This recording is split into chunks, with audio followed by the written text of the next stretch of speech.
ذنوبكم ومن يطع الله ورسوله فقد فاز فوزا عظيما.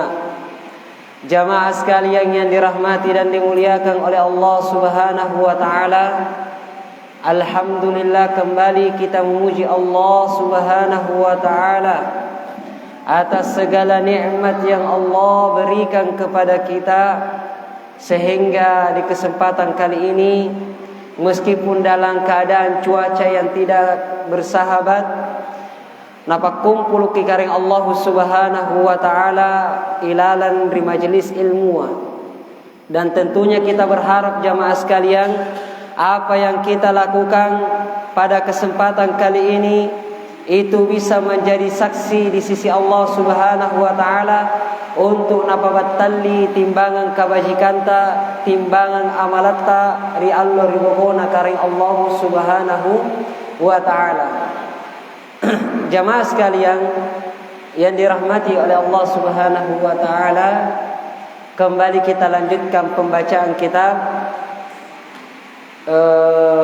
Kitabul Jami', kitab-kitab yang berkaitan dengan adab dan akhlak Rasulullah sallallahu alaihi wa ala alihi wasallam. Kita masih berada dalam babur rahabi min musawiil akhlak, bab agar kita menghindari akhlak-akhlak yang tercela.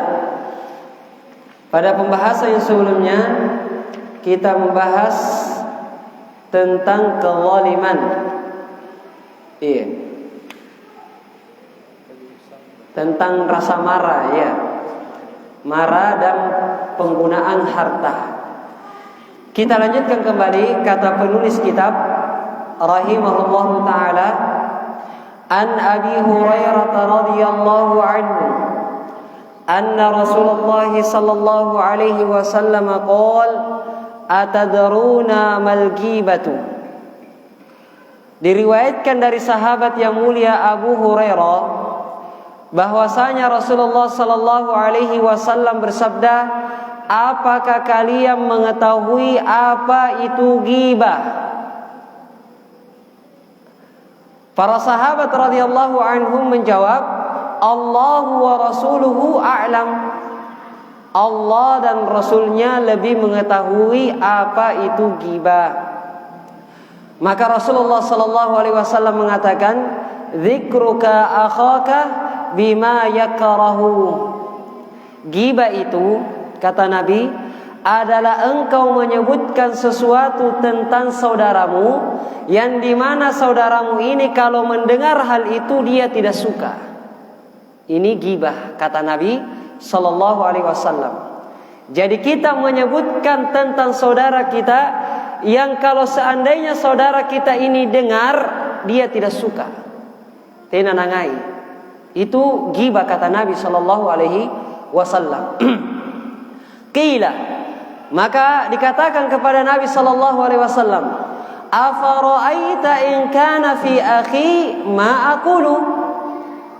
Bagaimana menurutmu wahai Rasulullah kalau memang yang saya katakan itu benar ada sama saudara saya itu? Nah, biasanya kalau orang-orang di sekitar kita punna nikana teko bosikin akana ka cocoki. Kamu memang tahu inja tahu nah.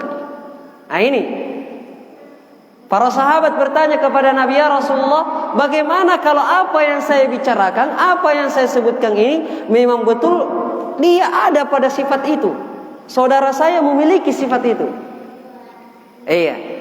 Maka kata Nabi sallallahu alaihi wasallam, in kana fihi ma taqulu faqad iktabtahu. Apabila betul apa yang kamu bilang, dia betul-betul memiliki sifat-sifat yang tercela itu, maka engkau telah berbuat ghibah. Wa illam yakun, tapi kalau tidak benar, artinya ikau jikarang-karang cerita nudu-nudu kiri kanan, faqad bahattahu, maka sungguh engkau telah berdusta. Ini kata Nabi sallallahu alaihi wasallam. Jadi pembahasan kita jamaah sekalian berkaitan dengan perkara ghibah. Perkara ghibah. 6. Dari hadits ini jamaah sekalian, pelajaran yang pertama yang bisa kita ambil kata para ulama adalah tahdzirum minal ghibati wa annaha min akhlaqis sayyi'ati allati taftahu abwaban minasyarri. Peringatan agar kita menjauhi yang namanya ghibah. Peringatan agar kita menjauhi yang namanya ghibah, atau mungkin bahasa familiarnya di telinga kita agosi. Apa itu ghibah tadi? Ghibah itu kalau kita membicarakan saudara kita sesuatu yang kalau dia dengar dia benci, dia tidak suka. Mana poin annabai, mana poin anjo sifat ni pauwa memang betul ada sama dia. Itu namanya ghibah. Nah, dan ghibah itu kata para ulama adalah akhlak yang tercelah, yang dimana gara-gara ghibah ini akan terbuka pintu-pintu kejelekan. Jadi pun dia untuk pak gosikkan pasti ni untuk kapan rakan ribukuan. Kata para ulama, wa tusabbibul khisama wan nufura. Gara-gara pak gosikkan, gara-gara ghibah akan muncul yang namanya perselisihan, pak giakan. Watanshirul adawata wal baghdha, dan juga gara-gara ghibah, gara-gara pak gosikan itu akan menyebarkan yang namanya permusuhan di antara masyarakat. Sehingga tidak heran jamaah sekalian, bahkan saya lihat sendiri di kampung sekitar saya, asyampi bala kita nasegang acarita. Kenapa? Gara-gara terlanjur kini salah serena nagosik rampi balana. Nalangir ki tenanangai. Akhirnya nagusik kitongi nalangir tongi para tena mana ai, akhirnya asibum ini. Itu kejelekan daripada ghibah. Oleh karenanya masya Allah agama kita jamaah sekalian, sebelum terjadinya permusuhan, sebelum terjadinya percekcokan, perselisihan di antara manusia, agama kita sudah melarang, yaitu melarang kita dari perbuatan ghibah. Walaupun apa yang kita bicarakan anju sumpahin anu nikanaya anu annaba, memang betul orang itu memang memiliki sifat yang kita anggap jelek, tapi dampaknya besar. Di antaranya tadi memunculkan perselisihan, permusuhan, pasigiakan di antara tangasing. Nah, oleh karenanya itu Allah Subhanahu wa taala melarang kita dari yang namanya ghibah. Sebagaimana dalam Al-Qur'an surah Al-Hujurat ayat yang ke-12, kata Allah Subhanahu wa taala, "Ya ayyuhalladzina amanu ijtanibu katsiran minadh-dhann inna ba'dadh-dhanni itsm wa la tajassasu wa la yaktab ba'dukum ba'dha." Maka karena Allah Subhanahu wa taala, wahai kalian orang-orang yang beriman, ikau ngasen tau matappakah? Jauhilah oleh kalian yang namanya banyak berburuk sangka. Karena sebagian dari buruk sangka itu dosa. Dan jangan berbuat tajassus. Apa itu tajassus? Mencari-cari kesalahan. Wala yaktab ba'dukum ba'dha, dan janganlah salah seorang di antara kalian menggibahi saudaranya yang lainnya. Ini larangan dari Allah. Jangan kalian menggibahi saudara kalian. Ayuhibbu ahadukum ayyakula lahma akhihi maitan. Apakah kalian suka untuk memakan daging saudara kalian yang sudah meninggal? Fakarihtumuhu, yang sebenarnya hal itu kalian benci. Wattaqullah, maka bertakwalah kepada Allah, jangan bergibah, jangan bergosip. Innallaha tawwabur rahim, karena sesungguhnya Allah Subhanahu wa taala Maha Pengampun lagi Maha Penyayang. Perhatikan jemaah, di sini Allah Subhanahu wa taala mempermisalkan orang yang menggibahi orang lain itu sama dengan memakan daging dia yang sudah meninggal. Suara saya jelas? As-sautu wadih? Baik.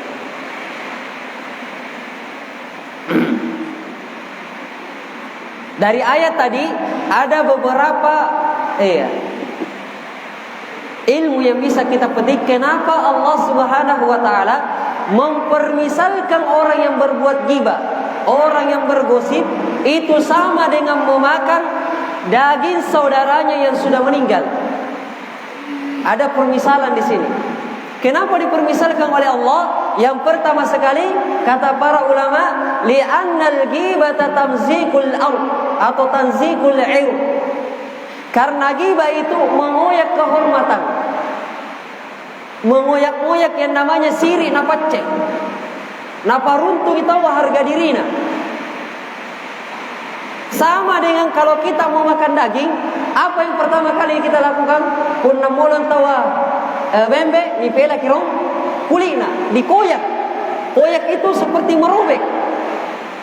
Jadi kalau kita menggibahi saudara kita itu seolah-olah kita merobek-robek harga dirinya.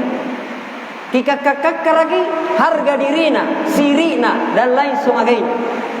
Itu sama kalau kita makan daging, kirobeki dulu kulitnya. Nah itu. Sehingga Masya Allah itu sangat buruk jamaah sekalian. Sangat buruk. Yang kedua pada ayat ini kata para ulama, anna Allah Ta'ala ja'ala lahmal akhi la lahma haywan li'annahu asyaddu karaha. Pada ayat tadi Allah Subhanahu wa taala mempermisalkan napas singkamai tau agibaya dengan orang yang memakan daging saudaranya. Perhatikan jemaah, daging saudaranya. Kenapa bukan daging hewan saja? Karena itu tadi larangannya lebih dahsyat. Karena makan daging orang itu haram. Apalagi kalau daging saudara kita sendiri. Sehingga pada ayat ini tidak dipakai kata haywan, tetapi saudara kita. Karena larangannya yang sangat besar. Mungkin suara saya tidak terjelas. Masih jelas? Kalau sudah tidak jelas ya apa boleh buat. Baik, ini yang kedua.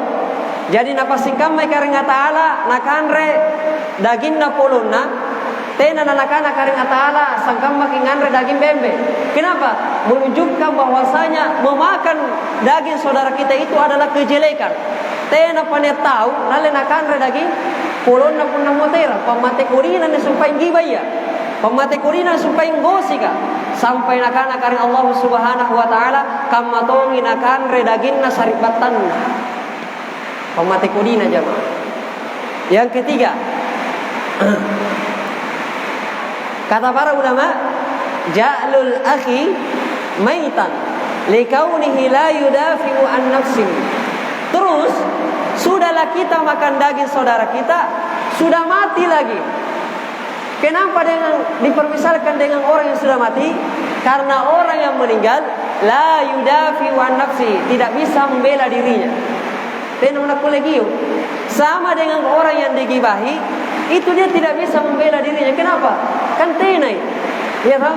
Tidak ada. Kemudian dia digosipi, dironrol kehormatannya, digosipi kiri kanan, tidak bisa membela dirinya karena tenai rianjo tampak. Sehingga Allah mempermisalkan seperti orang saudara kita yang sudah meninggal. Karena kalau sudah meninggal tidak bisa membela dirinya. Iya. Yang keempat, yang terakhir, disifatkan dengan daging saudara kita yang sudah meninggal karena mubalaghah dalam keharamannya.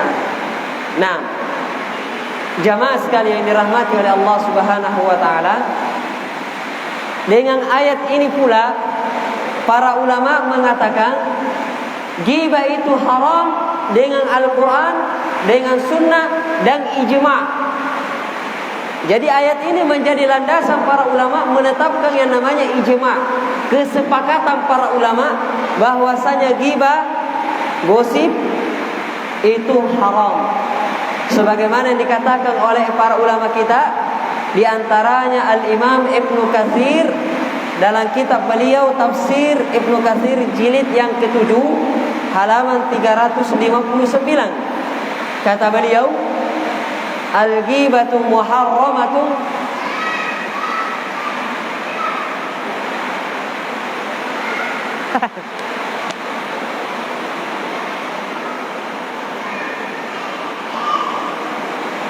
Aneh kapan nih?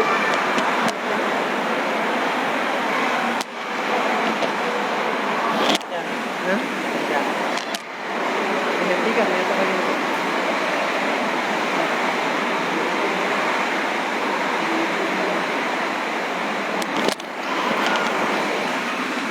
Dihentikan. Lanjut.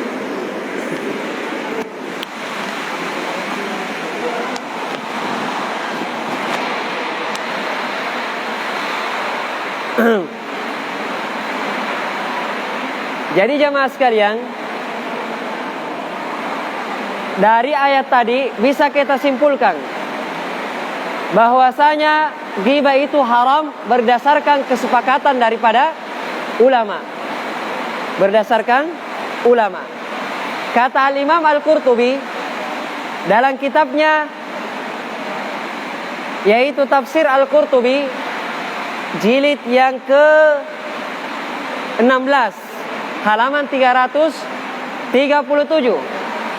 Kata beliau, al-ijma'u ala annaha minal kabair wa annahu yajibu taubatu minha ilallahi ta'ala.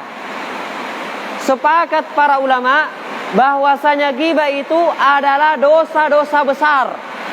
Sehingga jamaah sekalian, siapa yang meninggal kemudian dia tidak bertaubat dari yang namanya ghibah, diancam dia dengan neraka. Karena kalau dosa besar itu tidak bisa diampuni dengan amal kebaikan. Beda dengan dosa kecil.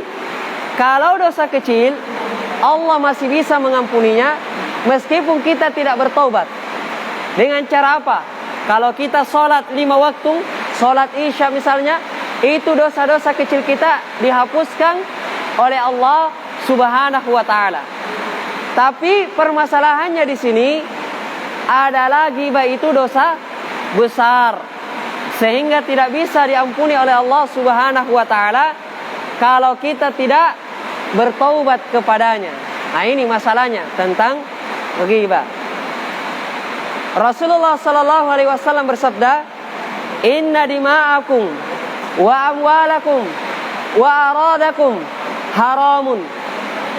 Sesungguhnya darah-darah kalian, sesungguhnya harta-harta kalian,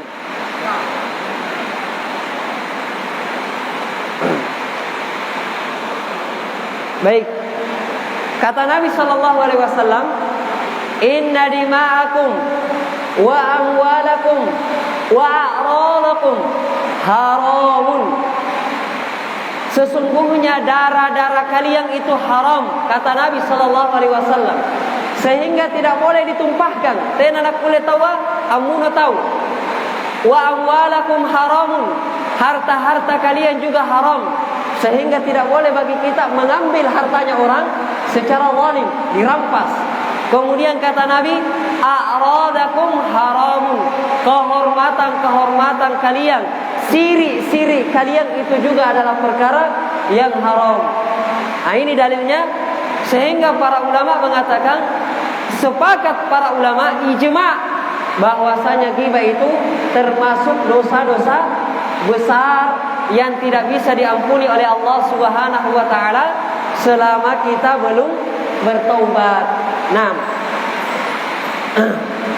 kemudian jamaah sekalian yang dirahmati oleh Allah Subhanahu wa taala, ghibah juga telah dikatakan oleh Nabi sallallahu alaihi wasallam akan mendapatkan hukuman yang besar nanti di hari akhirat. Sebagaimana kata Nabi sallallahu alaihi wasallam, "Lamma uriju bi marartu biqaumin lahum anfarun min nuhasin yakhmishuna biha wujuhahum wa sudurahum."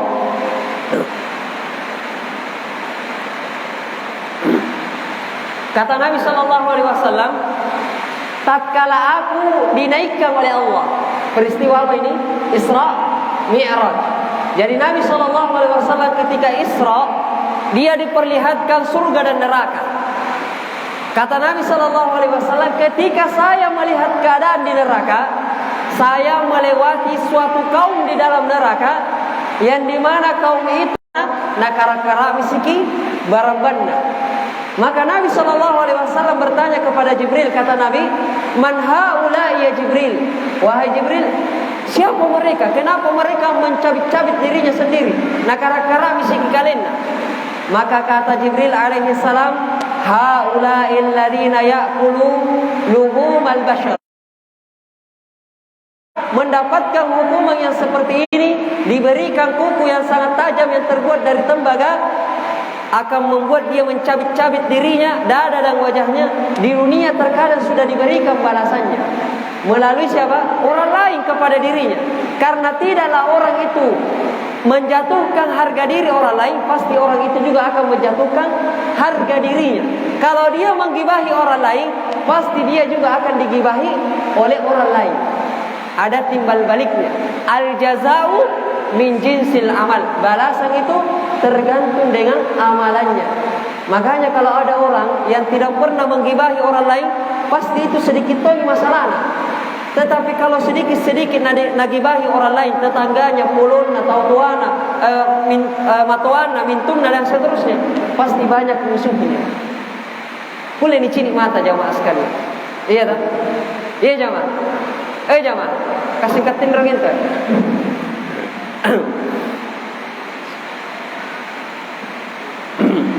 Baik, jamaah sekalian dirahmati oleh Allah Subhanahu wa taala. Terus apa sebabnya? Kenapa orang itu suka menggibah? Padahal Rasulullah sudah memberikan ancaman.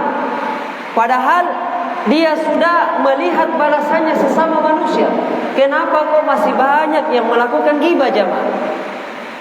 Disebutkan di sini beberapa alasan, sebab-sebab kenapa seseorang itu bisa terjerumus di dalam dunia pergibahan, dunia pergosipan. Yang pertama, kata para ulama, adalah di'ful wara, lemahnya sikap wara. Apa itu wara? Wara jamaah. Zuhud wara. Apa itu wara?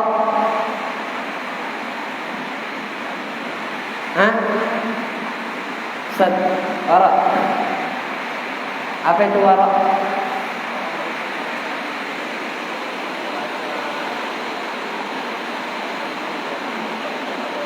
Apa?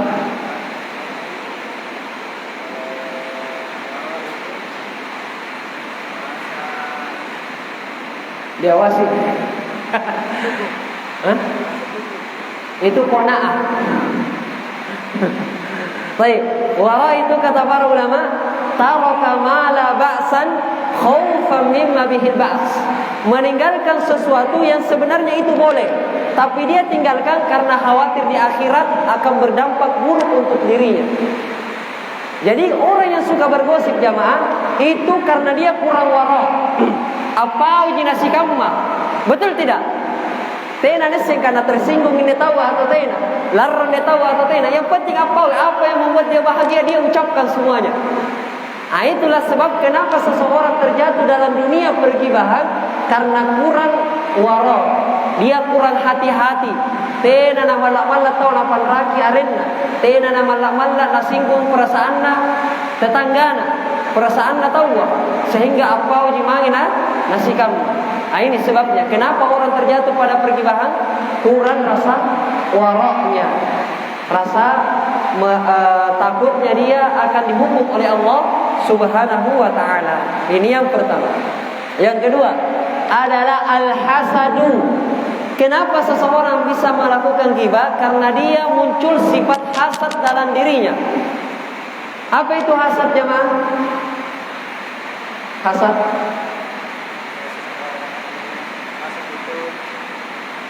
sekarang mendapat apa semacam blessing. Kemudian dia tidak. Hasad itu kata para ulama adalah tamanni zawalan ni'matil mahsud ilal hasid. Dia berharap hilangnya nikmat kepada orang itu pindah pada dirinya. Bagaimana kalau dia merasa iri tetapi tidak mengharapkan hilang nikmat dari dia? Itu namanya apa? Ghibto. Irtongi kamu manja tapi tidak jangan harapkan hilangnya nikmat namanya ria. Itu ghibto namanya, boleh. Yang tidak boleh adalah hasad. Malitawoto panrak lalu tuh mengharapkan nikmat itu hilang dari dia, pindah kepada dirinya. Alet teki mangiria. Itu namanya hasad. Jadi seseorang bisa terjatuh dalam dunia pergibahan, pergosipan, terkadang muncul karena hasad, merasa disaingi. Iya kan jamaah? Iya ji, misal nama laki otor sere kampung ternyata melitongi dengan, akhirnya muncul merasa tersaingi, akhirnya pare micarita ke otoan jinnya nabal. Jinja luna cici. Dan contoh-contoh yang lain. Kenapa? Karena hasad. Makanya kalau kita mau terhindar dari yang namanya terjatuh pada dosa ghibah, hindari hasad.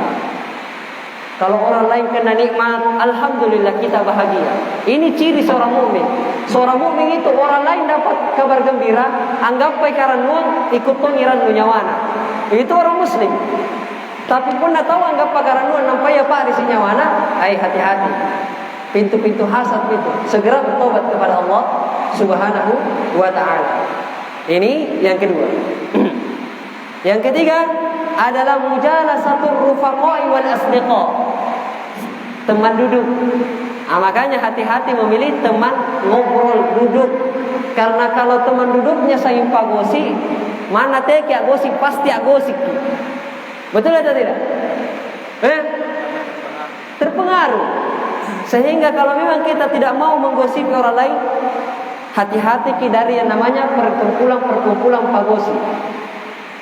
Penalis saya mau kata jadi perkumpulan pagosi aja. ITB bagi repesi. Teki repesi. Ini yang ketiga. Yang keempat kata para ulama, iradatul insani rafa'a nafsahu biwad'i ghairihi. Seseorang itu ingin mengangkat dirinya tapi dengan cara merendahkan orang lain. Nah, angka kikalena napatap pasal kita maringa. Nah, itu terkadang seseorang terjatuh pada ghibah.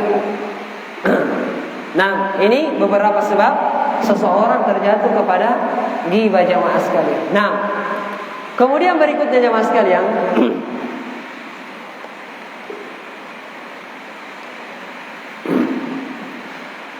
dosa daripada ghibah itu bertingkat-tingkat. Jadi ghibah sudahlah dia dosa besar, ternyata juga bertingkat-tingkat. Tergantung seberapa besar kerusakan yang dihasilkan dari ghibah tersebut. Tergantung dari seberapa besar kerusakan yang dihasilkan dari apa? Dari ghibah. Makanya beda jamaah sekalian, menggibahi orang yang punya ilmu dengan menggibahi orang biasa. Karena kalau kita menggibahi orang yang berilmu dengan cerita-cerita yang tidak benar, maka dikhawatirkan orang lain itu tidak mau lagi dengar nasihat-nasihat dari orang yang berilmu tadi. Punna cara marate di mimbar ka gulung, ini Pak Ustadz biasa nih. Cara marate di mimbar ka karena sudah muncul ghibah, apa kata orang? Tahu wajib kulen acara mai kalian natin. Akhirnya menolak nasihat. Tiami napilangiri hadde-hadde saya kana sampaikan. Anjir cara main. Padahal apa yang disampaikan benar. Adapun kalau dia berbuat dosa itu memang karena manusia tidak ada yang selamat dari dosa. Tetapi gara-gara ghibah tena mau tahu nairo nalle nasihat baturi anjir cara main. Akhirnya besar kerusakannya jamaah. Sehingga menggosipi orang yang berilmu dengan orang yang biasa itu beda. Atau menggosipi pemerintah. Itu beda dengan orang yang menggosipi orang biasa.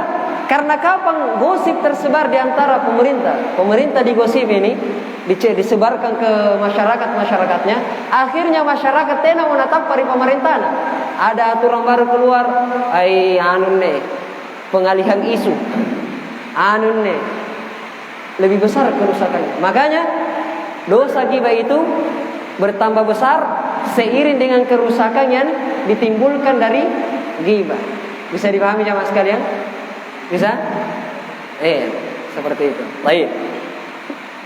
Jamaah sekalian dirahmati oleh Allah Subhanahu wa taala, dari hadits ini juga pelajaran yang bisa kita ambil. Kata Nabi sallallahu alaihi wasallam, "Dzikru akhaka," engkau membicarakan tentang saudaramu. saudara yang dimaksud di sini adalah saudara seiman. Maka atas dasar ini pula para ulama kita mengatakan kalau orang kafir boleh kita gibahi. Karena yang dimaksud di sini adalah yang sesama Islam. Jadi kalau orang kafir boleh untuk digibahi. Ini menurut sebagian para ulama. Sebagiannya lagi mengatakan kalau dia kafir harbi boleh digibahi. Jadi kafir itu kan ada 4. Kafir harbi, kafir dhimmi, kafir mu'ahad, kafir apa lagi satu? Lupa lagi. Kafir harbi itu maksudnya kafir dan dia memerangi kaum muslimin, lalu bunuh-bunuh kaum muslimin. Itu boleh digibahi. Adapun kafir dhimmi, kafir tapi dia tinggal di dalam lingkungan kaum muslimin, membayar bahasa sekarangnya pajak, ya, atau dulu upeti, jiz'iyah. Maka itu tidak boleh karena dia haknya sama dengan kaum muslimin. Nah, itu menurut sebagian ulama yang lainnya. Kemudian juga kata para ulama, ammal fasikul mujahir bidammi au ida'ul muslimina biqalamihi au lisanihi au fikrihi. Adapun orang yang dia muslim tapi sifatnya fasik, orang muslim tapi gemar melakukan dosa, dan dosanya itu mujahir, nampak, semua orang tahu dia pelaku dosa, maka itu kata para ulama boleh untuk dia digibahi. Kenapa? Karena memang sudah nampak dia, sudah nampak. Baik, bisa dipahami jemaah sekalian? Iya, jadi orang yang fasik itu kata para ulama boleh untuk kita gibahi. Kenapa? Karena memang sudah tidak ada rahasia sama dia, sudah nyata memang tau panra. Kan begitu? Kemudian jamaah sekalian, ghibah ini itu mencakup apa saja. Jadi ghibah itu mencakup apa saja dari orang tersebut. Bisa mencakup badannya. Jadi jangan ada yang mencaci maki orang lain dengan menggunakan badannya. Menjadi nganu ngapa na bodoh-bodoh kamu, ceper kamu, atau biung kalian, ya, atau hartanya.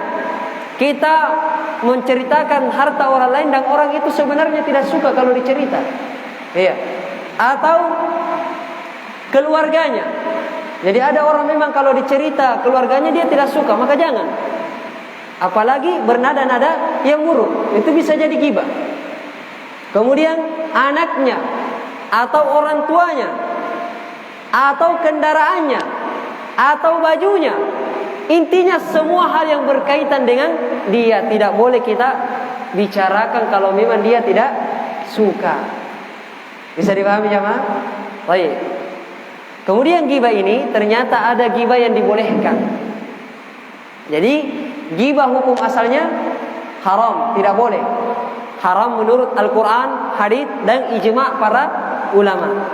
Tetapi ada ghibah yang dibolehkan oleh Nabi SAW, yang ada syair yang sangat bagus pada pembahasan ini. Ghibah yang dibolehkan itu ada 6.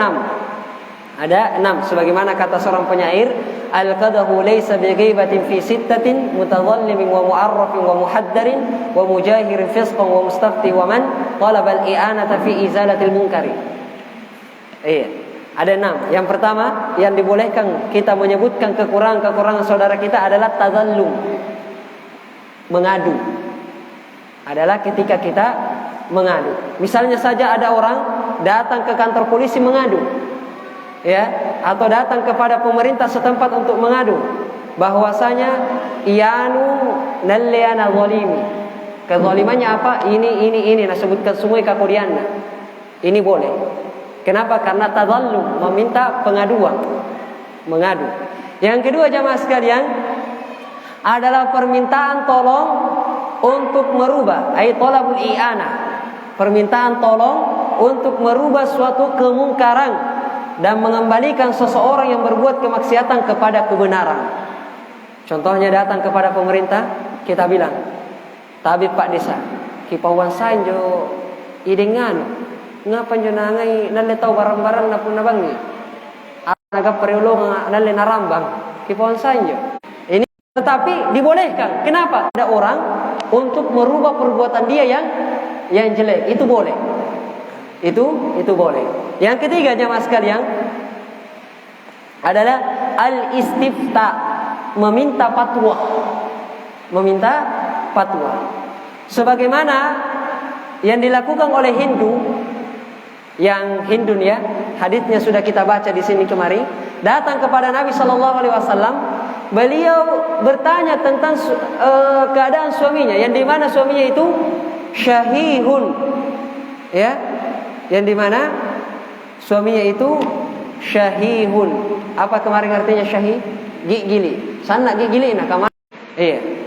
Jadi datang kepada saya, Ustaz, apa hukumnya begini? Karena ini, ya, itu dibolehkan untuk meminta jawaban dari permasalahan itu, meminta fatwa. Yang berikutnya jamaah sekalian, yang keempat, ghibah yang dibolehkan adalah dalam rangka memberikan tahdir, memberi peringatan bagi kaum muslimin. Jadi misalnya ada perkumpulan ini, kemudian kita bilang, "Wih, hati-hati kau mangiri denganu, karena nangai untuk luka kan." Ya, memberikan peringatan. Karena memang dia pencuri, kita sudah punya bukti, kita ingatkan ke orang, hati-hati kau pun nanya kinganu denganu lalu nah. Itu boleh, memberikan peringatan kepada kaum muslimin. Itu yang keberapa? Yang keempat. Yang kelima, masih ada waktu? Yang kelima adalah seseorang yang menampakkan secara terang-terangan kefasikan dan kebid'ahannya. Ini yang tadi yang saya katakan, orang muslim tapi dia fasik, itu dibolehkan untuk digibahi. Karena kenapa? Karena tidak ada lagi yang tersembunyi. Pena mau harga diri akan begitu. Karena semua orang sudah tahu, ia tonji papacinikan. Ya, ia tonji papacinikan. Baik, tapi ini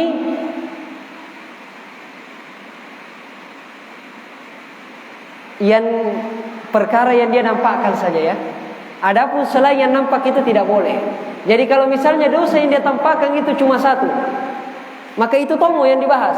Selain daripada yang satu ini tidak boleh. Kembali ke hukum asal, ghibah itu haram. Ghibah itu haram. Nah, yang keenam, yang terakhir adalah mu'arraf, memperkenalkan seseorang. Misalnya saja ada orang pairang undangan, ya, datang pairang undangan kutane kirian coba lah dari Sijaya Rigentungan. Orang yang ditanya itu bilang di Sijaya pun nikah tenia rua. Yang pertama di Sijaya pabaluk basoa, maka rua di Sijaya enjo ngabang kena kirian deki maksud. Oh ya cocok nih. Ini memperkenalkan, bukan untuk itu pincang orang langsung tahu. Bisa dipahami ini? Memperkenalkan orang. Tapi kalau diniatkan untuk mengejek tidak boleh. Tidak boleh. Tetapi untuk memperkenalkan saja dibolehkan. Seperti tadi ada orang bertanya, kira balak ada di Sijaya kira nih, injo pincang atau kira? Oh iya injo pincang kata. Menyebut orang lain pincang itu terkadang orang tidak mau. Tetapi karena ini untuk memperkenalkan boleh.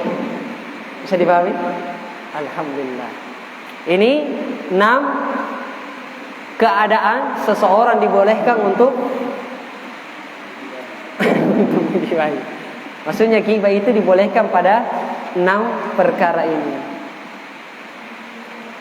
Baik, kesimpulannya jamaah sekalian, apa yang kita bahas pada malam hari ini adalah ghibah itu menyebutkan tentang sesuatu tentang saudara kita yang dia tidak suka, walaupun benar.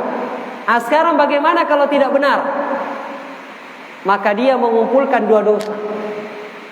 Jadi na cerita tentang saribatanna, na ternyata tena na cocok 2 dosana. Maka serena ghibah, maka ruana berbohong. Kalau benar ghibah, kalau salah ghibah berbohong, dapat 2. Dapat 2. Nah itu ya. Jadi kesimpulan kita, yang dimaksud dengan ghibah itu apa? Dzikruka akhaka bima yakrahu. Engkau menyebutkan sesuatu tentang saudaramu yang dia itu tidak suka. yang dia itu tidak suka. Walaupun itu benar ya, karena ghibah itu ya, kalau dia tidak suka itu ghibah sudah. Jadi tidak benar kalau ada orang kita ingatkan teki gosikina, kada takamaya. Kada begitu, kada takamaya. Justru kamu mi anjo nate ya karena ghibah mi antu. Pun nate nana kamu berarti balik lagi kan kamu anjo. Nah, begitu. Ini tentang ghibah. Kemudian ghibah itu haram berdasarkan Al-Qur'an, wala yaktab ba'dukum ba'dha. Kemudian yang kedua menurut hadis Rasulullah sallallahu alaihi wasallam seperti yang kita bacakan tadi. Yang ketiga ijma', kesepakatan para ulama. Kemudian ghibah itu adalah dosa besar yang kalau seseorang meninggal tidak bertobat diancam dia dengan neraka. Dan hukumannya di neraka adalah apa? Disediakan kuku yang terbuat dari tembaga, dia gunakan untuk merobek dada dan wajahnya. Ini harus kita benarkan karena Nabi yang bilang, in huwa illa wahyu yuha. Tidaklah Nabi SAW berbicara itu pasti karena wahyu. Nah, kemudian ada 6 ghibah yang dibolehkan. Kemudian juga pembahasan kita apa tadi? Ini saking banyaknya ini. Iya, seperti ghibah yang dibolehkan. Kemudian sebab-sebab seseorang terjatuh pada ghibah. Kemudian orang kafir itu boleh digibahi atau tidak? Boleh, menurut sebagian para ulama. Kalau dia kafir harbi mutlak, yang diperselisihkan ulama itu adalah kafir zimmi. Seperti yang ada di Indonesia itu kafir zimmi. Mereka tidak memerangi kaum muslimin. Tapi kalau orang-orang yang kayak di Arab sana itu yang suka memerangi kaum muslimin itu kafir harbi sudah ya. Baik.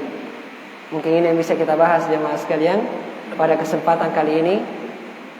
Intinya cuma satu, jauhi ghibah. Insyaallah kalau kita jauhi ghibah, tena musuta. Pun napain tena muni berghibah nampaknya musuta berarti ujian. Tetapi kalau kita berghibah kemudian banyak musuh, kau tunjuk boyai. Ya, jadi kalau mau hidup kita tenang, tidak ada musuh, jauhi ghibah. Ghibah haram sekaligus menenteramkan hati kita. Kenapa? Karena tena dipusingi tahu. Tena kapusingi tahu. Karena terkadang hati kita tidak tenang itu karena terlalu banyak memikirkan sesuatu. Urusan tak lagi taleba-leba kijama, ngapa nak kira pusing urusan tak tahu. Kan begitu. Iya, sehingga hati-hati dari perbuatan ghibah. Mudah-mudahan Allah Subhanahu wa taala memudahkan kita karena kita bisa meninggalkan ghibah ini itu sulit. Hanya Allah Subhanahu wa taala yang bisa menolong kita. Karena sulit sekali. Lisan itu anne lilaya cak di Korea. Cak di kalong puluh sana termasuk ini ghibah. Dan susahnya itu tena kulini tahan. Tena kulini tahan. Terkadang pun nak cerita maki asipa bipa cerita melebar kiri kanan. Sambaran bini ramba. Itu ghibah. Makanya kita memohon kepada Allah agar dimudahkan mengamalkan apa yang sudah kita pelajari. Itulah fungsinya kita belajar untuk diamalkan. Tena nani Pak Nas saja bawa di catatan tak. Tena ni Pak Nas saja bawa untuk misil, tapi untuk diamalkan supaya tambah malak imang rekareng Allah Subhanahu wa taala. Baik. Hadanallahu wa iyyakum ajma'in. Fastabiqul khairat. Assalamualaikum warahmatullahi wabarakatuh.